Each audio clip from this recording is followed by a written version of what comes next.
मांस का समोसा गांव भर में बहुत मशहूर था। पहले धंधा बहुत अच्छा चलता था, लेकिन अब उसके कारोबार में गिरावट आ गई। अरे माँ, तुम ये शाम को समोसा बनाने बैठी हो। अब कब समोसा बनेगा, कब मैं दुकान पर लेकर जाऊंगा? उधर ग्राहक दुकान पर बैठे इंतजार कर रहे हैं। और ग्राहक दो चार लोग भी ढूंढे नहीं मिलते समोसा खाने वाले। ग्राहक न जाने कहां से आ गए। अरे, ऐसा क्यों कह रही हो माँ? अब चाहे दो चार ही आए, उन्हीं से तो हमारा घर चल रहा है। ये तो समझना चाहिए। ये सब बातें मुझे समझ में नहीं आती। पहले हमारा कितना बड़ा धंधा था, क्या नाम था, और अब कुछ भी नहीं रहा। बाजार में बस एक झोपड़ी बची है। ओहो माँ, तुम भी बार बार पुरानी बातों को याद करती हो। अब वो पुराना गांव नहीं रहा, लोग भी बदल गए हैं। अब सब आगे बढ़ गए हैं माँ, समझो ना। लोग आगे बढ़ते चले गए और हमारे नसीब फूट गए। पहले लोग आगे नहीं बढ़े थे, तब हमारा नसीब हमारा साथ दे रहा था। अरे तो अब क्या करें बताओ? अगर तुम ऐसे ही करती रहोगी तो तुम्हारा धंधा और बिगड़ जाएगा। हमारे पास और कोई काम तो है नहीं जिससे कि हम घर चला पाएं। नहीं है हमारे पास कोई काम, इसलिए ये मंदा धंधा मैं अभी तक चला रही हूँ। एक बेटा पैदा किया जिसे कोई काम करना नहीं आता। ना जमीन है ना जायदाद कि वहाँ कुछ कर पाए। अरे धात तेरे की, वही बात बार बार बार बार। चलो जल्दी बनाओ अब समोसा।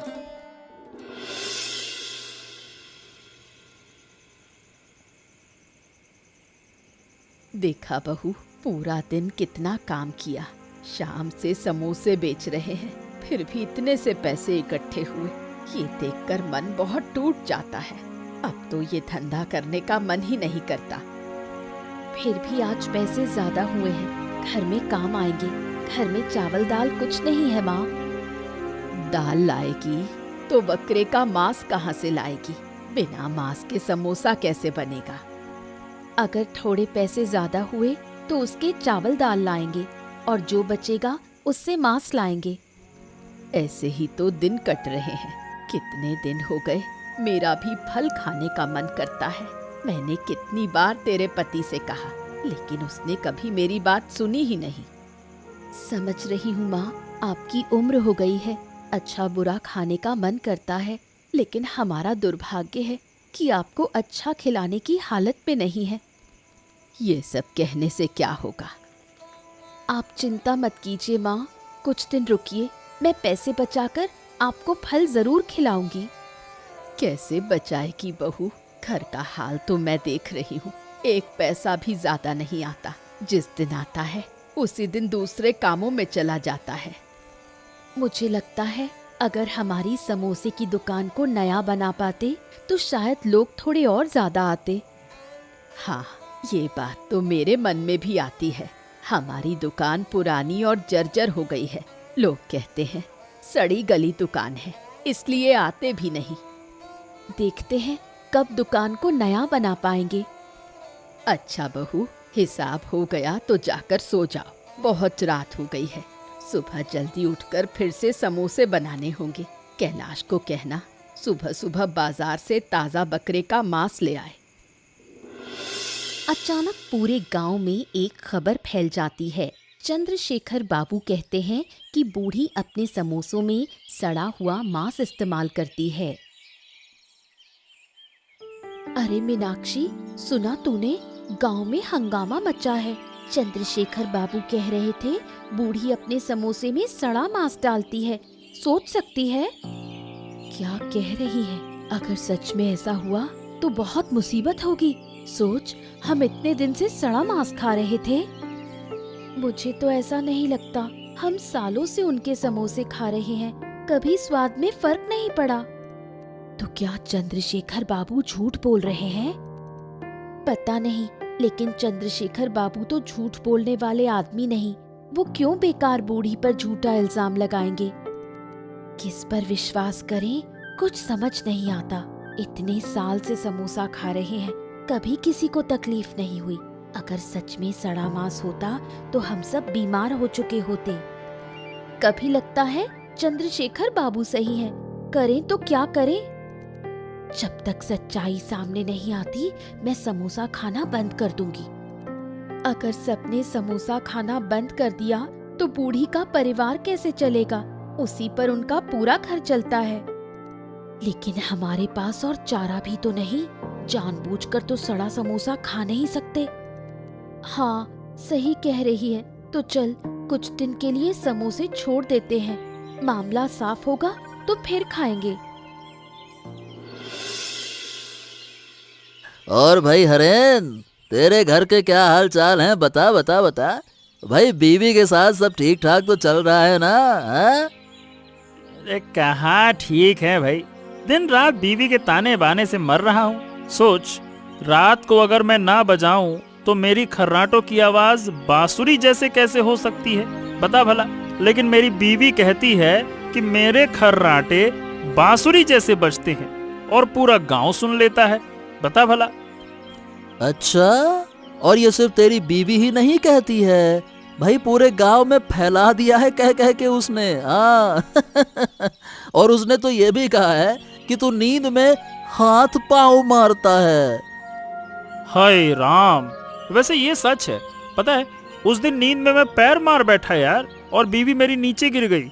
अब तो मेरी बीवी मेरे हाथ पांव बांध कर सुलाती है मुझे। हैं? अबे तू नींद में सोता है कि बेहोश हो जाता है कि तुझे कुछ सुध बुध नहीं रहती है? सुना है नींद में बाजार का सामान भी गिनता है तू, हैं? हाँ वही तो, पता नहीं ये सब कैसे कर लेता हूँ मैं, मुझे समझ ही नहीं आता। मतलब नींद में मैंने 1 सेर चावल, आधा सेर दाल ऐसे ऐसे बोल दिया, और बाद में मुझे खुद याद ही नहीं रहा कि मैं ये सब बोल बैठा। पता नहीं मेरी बीवी सच बोल रही है या मैंने ही सच में बोला है नींद में, समझ ही नहीं आता मुझे। अबे तो तुझे कैसे याद रहेगा? तू तो सोया ही रहता है, सोते हुए को याद थोड़ी रहता है कि उसने क्या बोला। हाँ वो भी है, लेकिन अब क्या करूं, ये सब मैं जानबूझकर थोड़े करता हूँ, नींद में हो जाता है। अब उस समय तो होश नहीं रहता ना कि क्या है, कैसा है, क्यों है। अब देख लेना बेटा, एक दिन तेरी बीवी तुझे पीट पीट कर घर से बाहर निकाल देगी। एक सुबह चंद्रशेखर बाबू और रवि बूढ़ी की दुकान पर समोसा खाकर शोर मचाने लगे। अच्छी छी छी छी छी छी, अथू, अरे ये कैसा समोसा खिलाया तुमने? जिंदगी में ऐसा वाहियात समोसा हमने कभी नहीं खाया। क्या हुआ बाबू, अचानक खड़े क्यों हो गए? अरे क्या हुआ क्या, समोसे में तुमने सड़ा हुआ मांस डाला है, सड़ा हुआ। मुझे उसी की बदबू आ गई। छी छी छी छी छी छी, मैंने सड़ा मांस का समोसा खा लिया। अब तो लगता है उल्टी करना पड़ेगा, अगर मैं बीमार पड़ गया तो। सड़ा मांस? आप क्या कह रहे हैं? मैं सड़ा मांस लाऊंगी कहाँ से? मुझसे कोई गलती नहीं हुई है, मैं झूठ नहीं बोलता। मेरे साथ रवि भी है, पूछो उससे। बता रवि। हाँ हाँ हाँ, मैंने भी देखा है। अरे भाई, सड़े मांस का स्वाद ही अलग होता है। हमें बेवकूफ समझा है क्या? यहाँ लोगों को धोखा दिया जा रहा है, गजब है भाई। रुको, मैं अभी पुलिस को खबर करता हूँ। अरे मैंने ऐसा क्या कर दिया कि तुम पुलिस बुलाने पर तुले हो? ऐसा मत करो, बैठो, मैं दूसरा समोसा देती हूँ। नहीं नहीं नहीं नहीं, दूसरा समोसा बिल्कुल नहीं खाऊंगा। अरे मेरे गांव में बैठकर तुम सड़ा मांस बेचोगी और मैं चुप रहूंगा? अभी मैं पुलिस को बुलाता हूँ, रुक जाओ। बाबू ऐसा मत कीजिए, मैंने ऐसा काम नहीं किया, यकीन कीजिए। हो सकता है गलती हो गई हो, लेकिन जानबूझकर नहीं किया। मुझे एक मौका दीजिए। अब कोई मौका नहीं मिलेगा। अरे भाई, तुम्हारे कारण हमारे गांव के लोग बीमार पड़ सकते हैं। रवि, पुलिस को खबर दे, जल्दी से बुला पुलिस को। देखा देखा ना भाग्यवान, माँ की क्या हालत हो गई है। अरे कैदी बनी बैठी है मेरी माँ। समझ नहीं आता कि माँ को कैसे छुड़ाऊं। यहाँ खड़े होकर मत रो, ऐसे खड़े होकर रोने से कोई फायदा नहीं होगा। हम थाने आए हैं, माँ को साथ लेकर ही वापस जाएंगे। अरे लेकिन पुलिस ने बुलाया है चंद्रशेखर बाबू को। चंद्रशेखर बाबू की बात के बिना पुलिस माँ को छोड़ेगी ही नहीं। छोड़ेंगे नहीं, माँ को साथ लेकर ही वापस जाएंगे। अरे लेकिन पुलिस ने बुलाया है चंद्रशेखर बाबू को। चंद्रशेखर बाबू की बात के बिना पुलिस माँ को छोड़ेगी ही नहीं। छोड़ेंगे नहीं, वही तो हमें देखना है। पुलिस से बात करके माँ को निर्दोष साबित करके ही ले जाएंगे। जरूरत पड़ी तो आज ही माँ को साथ ले जाएंगे, बाद में आकर सबूत देंगे। अरे शायद कुछ भी काम नहीं आएगा भाग्यवान। उधर हमारी समोसे की दुकान भी टूट कर खत्म हो गई। अब हमारा घर कैसे चलेगा, कैसे चलेगा? अब घर कैसे चलेगा ये सोचने की जगह माँ को कैसे छुड़ाएंगे वो सोचो। घर की चिंता बाद में करेंगे, हम किसी न किसी तरह घर चला लेंगे। हाँ, ये ठीक कह रही हो। पहले माँ को छुड़ाना होगा। न जाने माँ की क्या हालत हुई होगी, पूरा दिन यहीं रही है। तुम देखना, माँ को यहाँ से निकालकर जिन्होंने हमारे खिलाफ षड्यंत्र रचा था, हम उन्हें सजा देंगे, उनका नकाब उतार देंगे। मगर समझ नहीं पा रहा हूँ कि चंद्रशेखर बाबू ने आखिरकार ऐसा किया क्यों हमारे साथ। भाई हमने उनका क्या बिगाड़ा था? क्यों मेरी माँ की ऐसी हालत कर दी? हाय हाय, अब क्या होगा मेरी माँ के साथ? क्या होगा? तुम बार बार क्यों टूट रहे हो? तुम टूटोगे तो मैं सब कैसे संभालूंगी? क्या मैं अकेले माँ को यहाँ से छुड़ा सकती हूँ? तुम्हें ही तो सब करना होगा। तुम टूटोगे तो चलेगा नहीं। हाँ, ठीक कह रही हो भाग्यवान। चलो पहले माँ को छुड़ा लें, फिर बाकी की बातें होंगी। चलो चलो।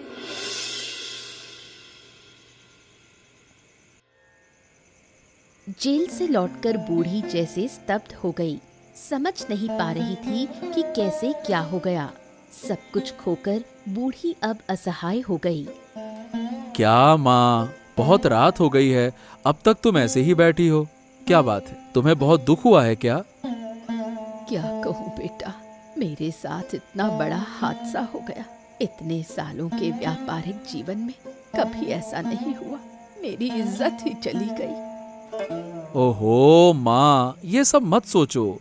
हम जरूर ये साबित करेंगे कि हम निर्दोष हैं। हमने कभी ऐसा काम नहीं किया। चंद्रशेखर बाबू ने बेवजह हम पर झूठा इल्जाम लगा दिया। चिंता मत करो, हम साबित कर देंगे ये। उससे क्या होगा रे? हमारे ऊपर जो दाग लग गया है, क्या वो कभी मिटेगा? और मेरी समोसे की दुकान भी बर्बाद हो गई। अब हमारा घर कैसे चलेगा? अब देखो, जो होना था सो तो हो गया। अब उस पर सोचने से क्या फायदा? माँ, तुम तो चाहती थी कि समोसे का कारोबार बंद कर दूं, तो बंद हो गया। अब हम कुछ और करेंगे, देखते हैं क्या करेंगे। ये समोसे की दुकान तेरे पिता की छोड़ी हुई है। तेरे बाप दादा का धंधा था, और उस धंधे पर ऐसा कलंक, ये मैं मान ही नहीं पा रही।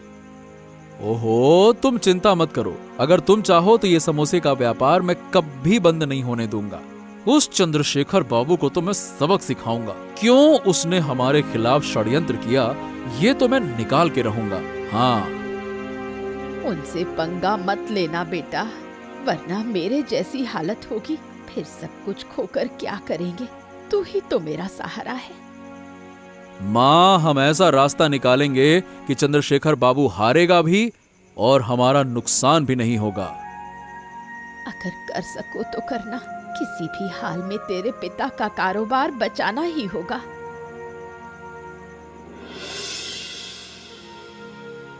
माँ के पास गए थे ना? माँ की अब क्या हालत है? मैं माँ के पास जाना चाहती हूँ, पर काम की वजह से जा नहीं पाई। हाँ, माँ के पास गया था। माँ चुपचाप बैठी थी, शायद बहुत दुखी है। अब भी बैठी हैं? इतनी रात तक जागेंगी तो माँ की तबीयत बिगड़ेगी। तुम समझा नहीं पाए माँ को? हाँ, समझाया था भाग्यवान। शायद अब वो सो गई होंगी। क्या करूं, माँ बेचारी बहुत ज्यादा दुखी है। उनकी जिंदगी में ऐसा पहले कभी नहीं हुआ ना। ऊपर से बाप दादा का धंधा वो भी बर्बाद हो गया, इसीलिए दुख और बढ़ गया बेचारी का। अब क्या किया जाए? बताओ तो, मुझे कोई उपाय नहीं सूझ रहा। उपाय तो है मेरे पास, लेकिन काम होगा या नहीं ये निश्चित नहीं है। जब उपाय है तो मुझे बता, बाकी मैं देख लूंगी। सुनो, गांव वाले हमारे खिलाफ भड़क गए हैं तो पहले उन्हें अपने पक्ष में करना होगा। इसलिए मैं क्या सोच रहा हूँ कि ताजा बकरे का मांस लाकर अच्छे अच्छे समोसे बनाए जाएं और गांव वालों को चोरी छिपे खिलाए जाएं। उन्हें समझाना होगा कि हमारे समोसे में कोई मिलावट नहीं होती है। बिल्कुल सही कह रहे हो। अगर लोग हमारे समोसे खाएंगे तो समझ जाएंगे कि हम निर्दोष हैं। और अगर ऐसा कर सके तो समझ लो सब लोग चंद्रशेखर बाबू के खिलाफ खड़े हो जाएंगे। ठीक है, तो कल सुबह सुबह बकरे का मांस खरीद लाना। मैं और माँ मिलकर समोसे बनाएंगे और चुपके चुपके पड़ोसियों को खिलाएंगे। वो हमारे साथ होंगे तो सब ठीक होगा। हाँ,